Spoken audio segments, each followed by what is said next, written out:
It's that the Cabinet Secretary for National Treasury, Henry Rotich, has signed an agreement with China that will help the two countries as well deal with double taxation. Would now like to cross over to the National Treasury, where the Cabinet Secretary is making his remarks.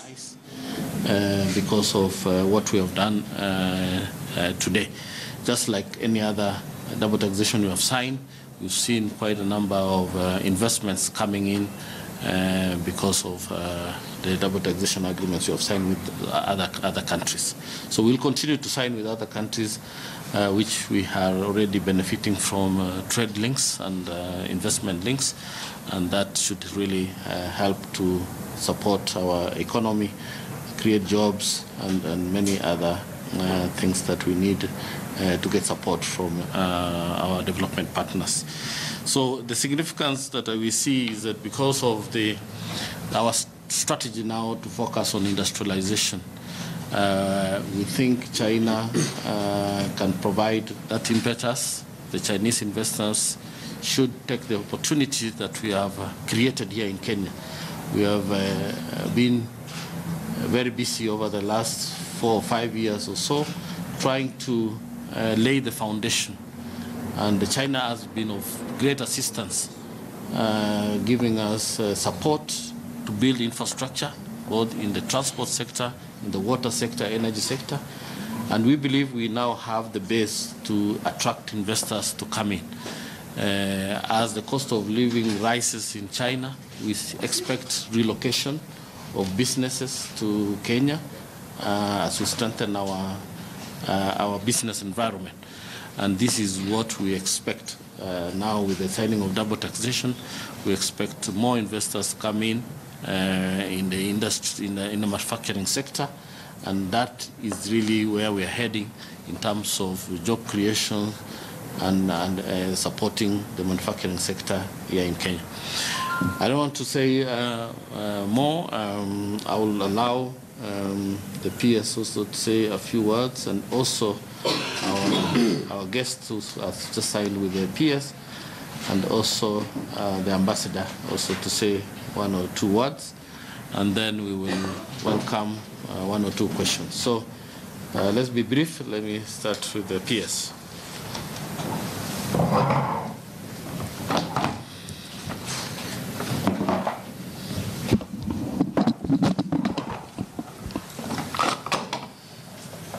Thank you very much, CS Rotich.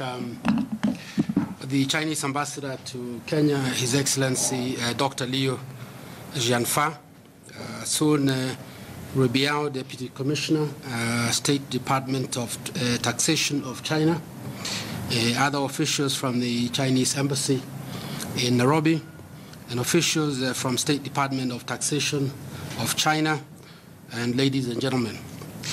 I feel honored this afternoon to welcome the delegation from China to the National Treasury for this historic occasion of the signing of the agreement on the avoidance of double taxation. This marks another milestone that affirms the strong ties that exist between our two countries. Allow me to thank the technical officials that put a lot of time and effort to see to it that the agreement was negotiated and concluded during the meeting held in November of 2016 in Beijing. The agreement will create certainty to the taxpayers on the taxation of various cross-border incomes derived from either country.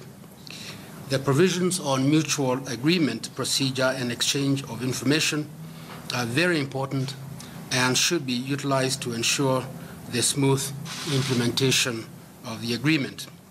This will also help in ensuring that there is no tax avoidance and evasion through tax planning as we seek to eliminate double taxation.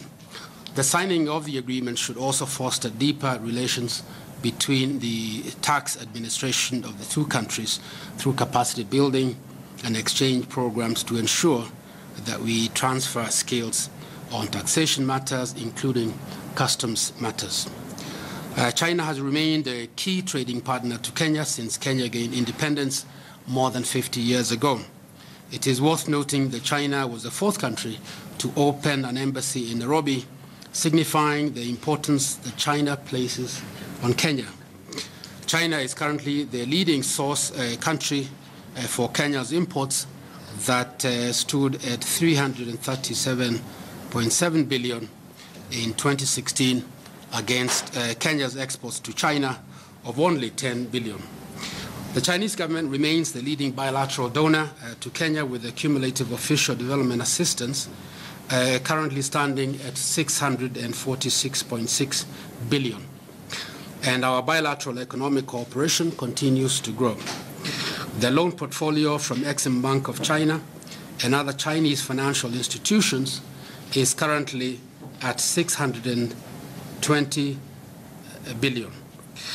The bigger chunk of these resources being channeled towards infrastructure development, the construction of the standard gauge railway from Mombasa to Nairobi by Chinese firms with financing from the Chinese government is a clear indication of the pivotal role that China is playing in our development agenda as we seek to embark on the second phase of the SGR project.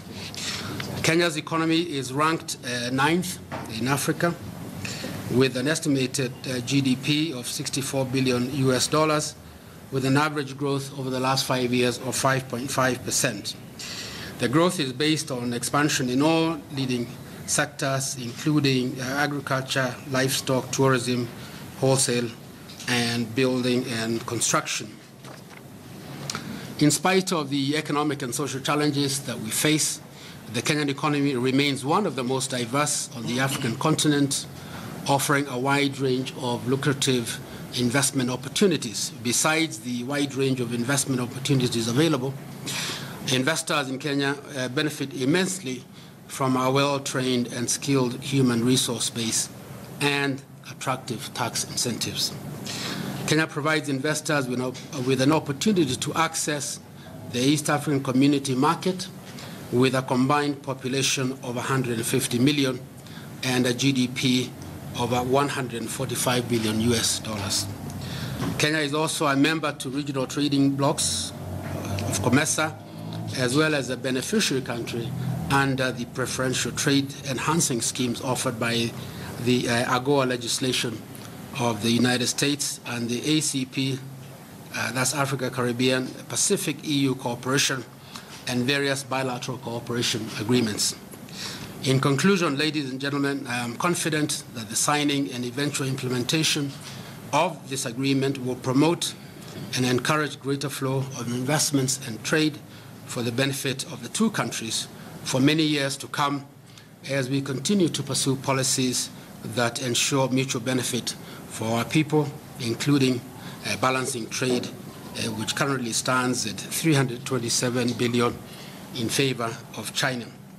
I look forward to even stronger bilateral economic ties between our two economies and to the continued friendship between the people of China and the people of Kenya.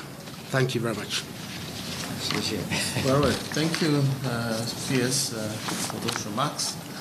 Let me now invite the Chinese delegation to also make their statement.